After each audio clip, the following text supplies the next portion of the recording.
June, your football career spans several decades. You played for the Falcons in the late 70s. You coached both in the NFL, you coached in college, the XFL.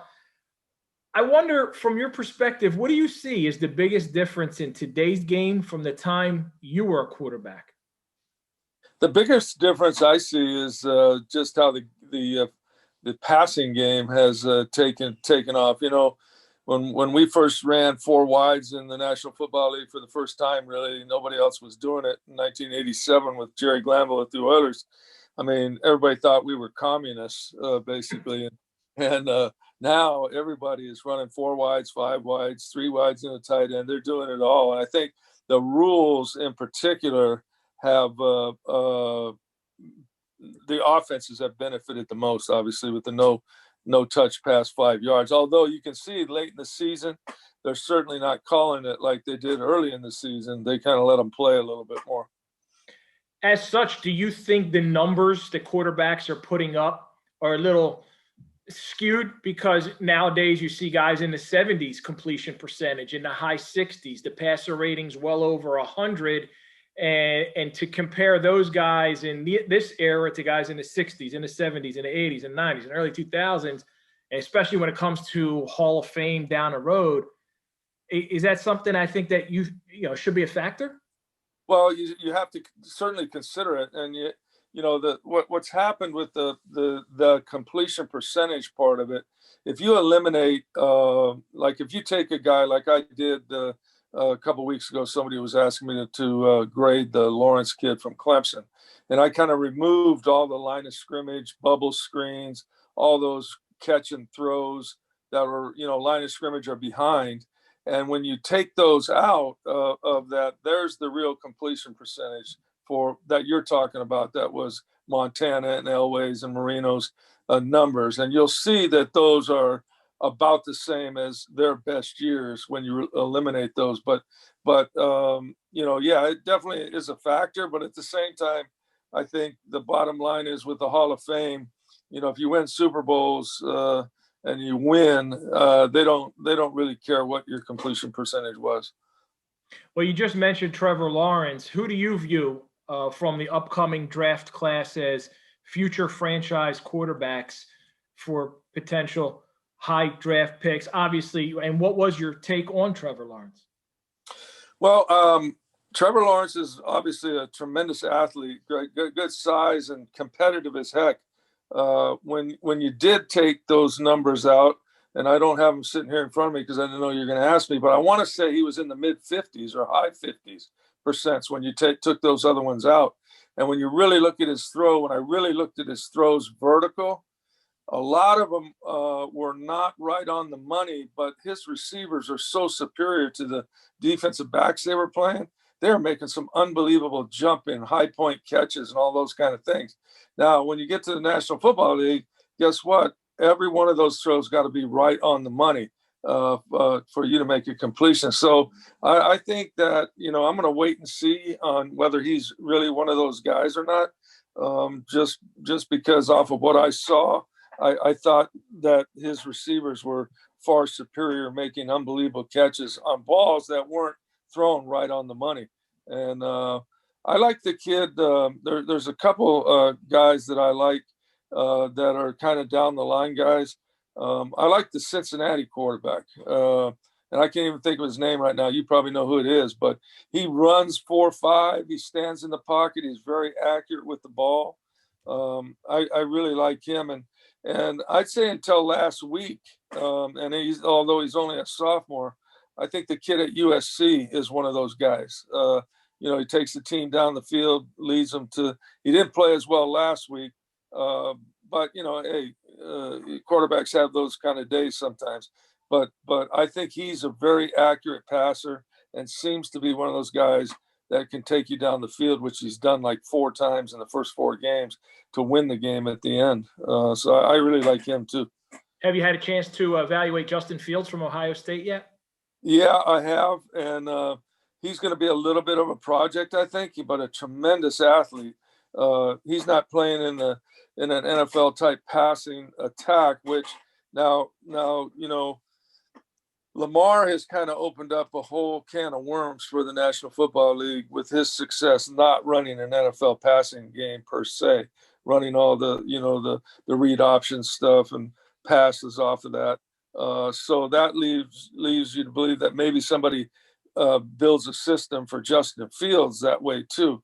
I watch Justin Fields when he does do drop back. He holds on to the ball awful long time, and he has athleticism to get away a lot of times. But and when you get to the National Football League, if you're dropping back and you're not getting the ball out, you're waiting to see instead of anticipating the lanes. I think guys like that struggle. We're seeing a lot of young quarterbacks come into the league more polished and ready to play. You look at Herbert, you look at Burrow before he got injured, you look at what Tua's doing, and then you look at even small sample size, but what Jalen Hurts has done in a couple games for the Eagles. Why do you think that's the case? Well, I think what's happened is the passing game has become bigger in college football. These same situation 20 years ago. Well, I'll give you an example. Texas, I want to say 20 to 25 years ago, did not even have a quarterback in the National Football League from the state of Texas. Wow. And, when you see now all the passing leagues and all the schools that are throwing the football, everything, those numbers obviously have increased, and the quarterbacks from throwing the football have more understanding of coverages and what's happening in the back end that you have to be able to do. So they're a little bit more prepared to go to the NFL than they were when I was playing, for example. You saw the rookie quarterbacks stand behind the quarterback for 3 to 5 years before they got a chance to play. Now, with the money that they're going in there to do, they get thrown in earlier, and they are a little bit more prepared. But the guy that I'm really, really impressed with was Herbert from Oregon, because he did not play that type of offense at Oregon. He was a more ball control, run the ball, play action pass kind of guy, and he has picked up San Diego's offense for a rookie. Pretty incredible that what he's doing, and they've done a fabulous job coaching him and putting him in a system and giving him the freedom to excel. I think he's one of those guys. I think he's a great one. The biggest quarterback controversy in the NFL right now is playing out in my backyard in Philly with the Eagles and Carson Wentz and Jalen Hurts. What are your thoughts on Jalen Hurts and what he's been able to do in just a few starts? Well, I coached Tua at St. Louis High School his junior year, helped coach him anyway. And so I followed him at Alabama immensely. And of course, Jalen was there too. So I watched him real closely. Jalen is one of those kids that is a winner, that just knows how to win. And it doesn't matter if it's high school, Alabama, Oklahoma, and now he's proven that at Philly the same way. I would say from the time he's gotten to Philly, he doesn't even look like the same quarterback that he was at Alabama, Oklahoma. And so, I think, that he has developed these last two games, his throwing motion, his ability to stand in there, read, anticipate. I think he's only going to get better. I'm kind of, I'll say this. I was not sure that I was probably like Philly. They took him in the second round, didn't they? Yeah. So there's a lot of teams that weren't sure about him. And I think the chance they took looks like it's going to pay off. Well, when you say he doesn't look like the same quarterback that you saw in college, that's got to be a credit to the coaching staff and the development, wouldn't you say? Absolutely is, and I think I'll be honest with you. Doug Peterson, I followed since he was playing. Also, he played for Mouse Davis in the NFL Europe. I think it was at that time, New York, New Jersey General. So I kind of followed him through Green Bay, through all the places he's been. And he's a quarterback guy. He knows how to do it. And I can tell they have really worked with him on his drop, his delivery, anticipating things. And, he is, to me, what a true rookie, not playing those first games, standing on the sideline, watching, and just getting better and better. and he'll only get better now that he's playing. What do you think happened with Carson Wentz? I look at a lot of factors. I look at the offensive line being decimated, depleted by injury, a lot of young receivers. Maybe the offensive system doesn't necessarily fit his strengths. What would you do with a quarterback as talented as Carson Wentz, who was an MVP candidate 3 years ago and now is on the sideline with a huge contract? Well, I think Carson Wentz is maybe one of those guys too.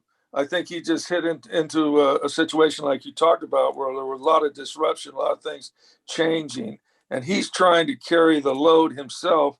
In there, I watched a couple replays last night. They showed some on the television of him throwing, and guys were open 1, 2, 3, and then he taking a sack and not hitting the. I think that's comes from him not knowing the system as well as he should have.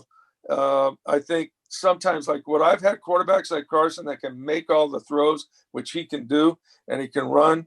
I mean, I think sometimes you got to put the let him call the plays, let him handle a little bit more. And he's not going to call something that he doesn't know or doesn't trust and doesn't understand. He's going to call plays that he knows he can get it down the field or get a completion. And sometimes you just have to change up that way with quarterbacks. I had to do that with 2 or 3 guys that I thought were struggling when I was calling the plays, but I knew they could play.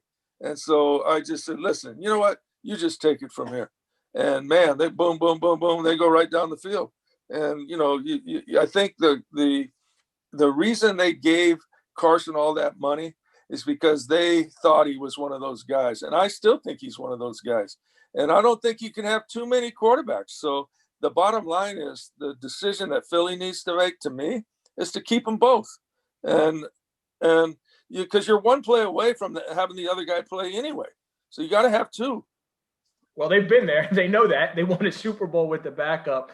So that's interesting. A lot of people will tell you that they're going to have to make a tough decision, move on from one. But that's going to be for them to decide after the season. June, you were coaching the Houston Roughnecks in the XFL. What's happening right now with the league? Like, are you planning on eventually going back to the XFL if it resumes? I'm hoping that there is an XFL. I'm hoping that I will go back. I really had a lot of fun, and I thought they really had a good handle on what I thought was going to be a really productive league. Vince McMahon and Oliver Luck did a great job. Then they had their falling out, and then the COVID hit us. Now The Rock has bought it. He's got money. They've got people in place to kind of get it going, and I think they're just kind of holding to see how this COVID thing ends. I think they'll probably get started again. We'll probably hear something maybe by 1st of June. That was the timetable when we started with Vince. So I think they'll just copy that again, go back to getting draft, signing NFL cuts, and so on and so forth. And then by January next year, we'll go back to training camp in 2022. Tell me about this run and shoot certification that you and Mouse Davis are offering. It seems to me pretty cool, an opportunity for young guys, young coaches, even veteran coaches, people to get involved and understand more about the offensive system. Yeah, it's something that somebody brought to me. One of my receiver coaches created it and wanted me and Mouse to do something. We had never done it. We've talked to thousands of coaches. I mean, over the years, clinics, everything, but the ability to have all the video along with on the website for high school coaches, anybody that wants to learn how to throw the football, basically. Mouse is almost 90 years old, so we were able to get him, videoed as well as myself. And we kind of take all the routes and all the success we've had. And it doesn't matter what it is. We got NFL stuff on there, CFL stuff, XFL stuff, college stuff. Coaches can see it, and however much their time they want to spend, they can do it. And it's high school. I've got calls from a couple actually NFL guys that have been on there already. So it's something of interest, and I'm kind of excited for it to happen. And we really kind of did it for high school and colleges, but it's kind of funny that I'm getting calls from some pro guys. Well, you mentioned earlier in the call how when you guys were running that offense with the four wides and the five wide, all of that stuff that people thought you were just crazy, and now you see that's the trend in the NFL. How much similarities do you see with what you're seeing week in and week out on Sundays and with your offense? And what do you see But as some of those? it's kind of interesting because I see, like, I watch Buffalo play and Beasley's.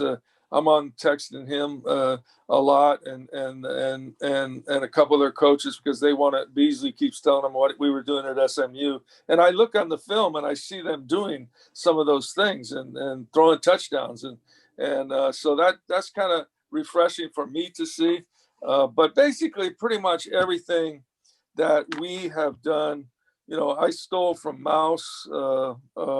I stole from Bill Walsh and kind of combined the two to build what we actually are running now in the four wide package.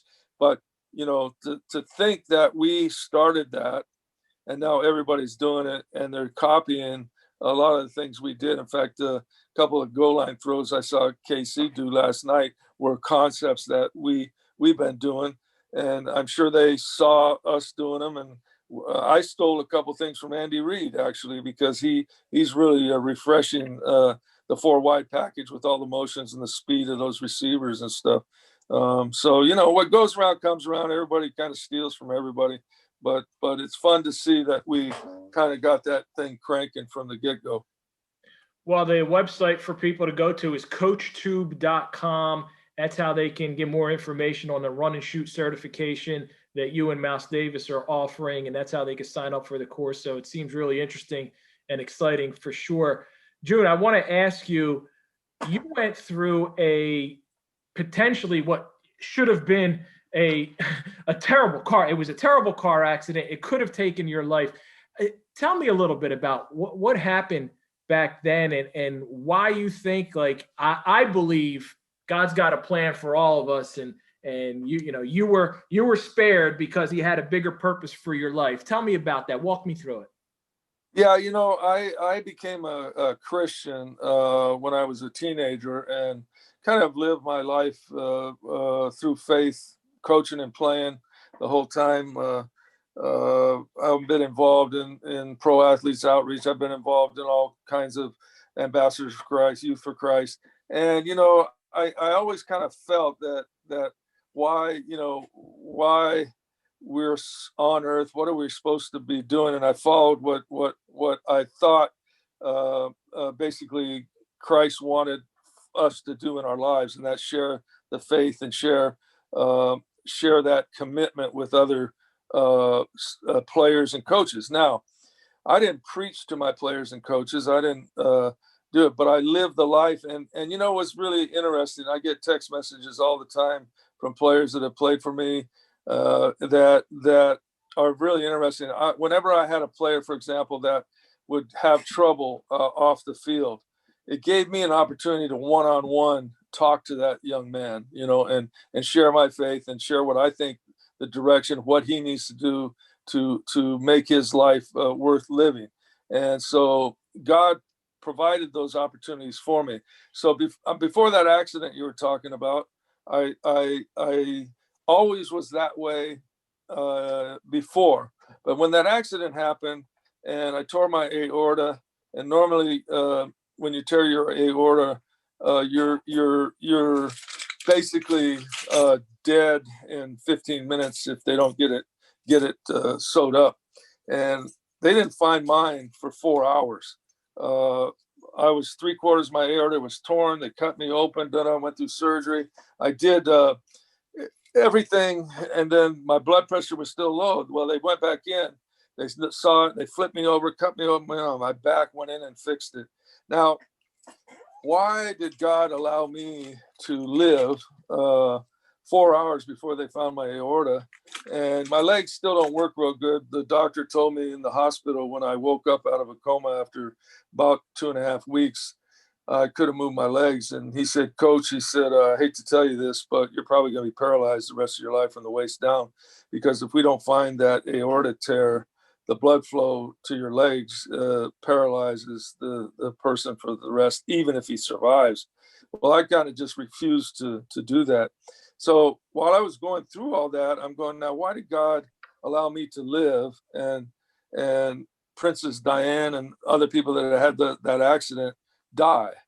And so I think I became a little bit more focused on the things that we just talked about, my relationship with the players, sharing my faith a little bit differently, and that's what I do, and I feel that's why God allowed me to live and why I'm coaching football. You know, the touchdowns go away, the scores go away, but those kids and those friends and those relationships you have, they're forever. And you know, that's why it's kind of refreshing to me all the time to get those text messages from kids, and I've kind of started to save them because some of them are pretty heartwarming and pretty touching, you know. But that's kind of why how I feel about my faith and why God allows me to be a football coach. Well, that's an incredible testimony, Coach. And people can follow you on Twitter at Coach June Jones. As I was looking, I saw maybe a couple of weeks ago you shared a beautiful song, Hallelujah. Love that song. Love that rendition that you shared. What does that song mean to you when you hear that? Well, that's funny you asked that. I first heard that song when I was in Dallas. And then when I came back to Hawaii, one of my good friends who just passed away, Willie Kay, was the one that you watched. His rendition of it, I think, was the one I had put on Twitter. He's just was amazing. And that song obviously is not a Christian-based song, but at the same time, just the hallelujahs get me. And you know, I love music. I think more so since my accident, I enjoy listening to music more than ever before, and that song really has blown me away for about 10 or 15 years. Is there worship music, anything specific that you like to listen to? Any specific artists or Uh, like that? yeah, there is. You know, Amy Grant, and she married the guitar guy. You probably know who it is, but I can see him right near. I sat in his front room with he and Amy Grant, and they sing you know, gospel songs. Even though he was a Nashville artist, big time. He's going to shoot me when somebody's going to send him. Vince Gill. That's who it is. I mean, and I love, you know, he's become a Christian, and I really like listening to him quite a bit. Any Bible verses that resonate with you? Anything specific? You know, people, it's a tough question because sometimes it depends on the season of your life, but is there one that Yeah, you always go back to? because there's been one that I have always claimed and believe. You know, everybody. In fact, you probably even said, you know, when you watch me coach or watch me play, that you seem to be really calm and really, you know, peace on the sideline. You know, you're not, except every once in a while when a referee makes a bad call, I kind of. But basically, Philippians 4 verse 6 and 7, which has have no anxiety about anything, but in everything in prayer and supplication, let your request be made known unto God, and the peace of God, which surpasses all human understanding, will keep your heart and mind in Christ. And, you know, what I like about that is that it basically says you can ask God for anything. He wants you to tell him your wants. So if you have something that is really bothering you, tell him specifically what you want out of that situation. And he promises you that he will grant you the peace of God. Now, you don't care if you have the peace of God, you don't care if you get what you want or not. You can move on through that situation that's really upsetting to you. And it doesn't matter if it's a boyfriend, girlfriend thing. I pray to win.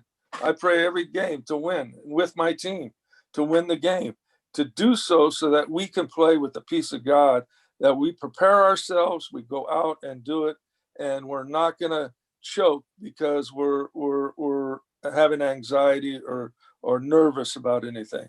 And I've claimed that verse my whole life, and that's probably the one great thing I can always share with people, because I've had so many things that have happened that way. Well, Coach, I needed that reminder myself as I'm going through a little something right now. So thank you so much for that, and I appreciated this conversation. And I'm going to check out that certification course. It looks really cool and interesting to me. I know you got a ton of wisdom to share, so I would encourage people out there to take a look, especially if you want to learn more about the offense and the run and shoot. So thank you so much for your time. I wish you and your family Merry Christmas and a happy and blessed New Year. Same to you. Mele Kalikimaka, as we say in Hawaii. I love that. I love that.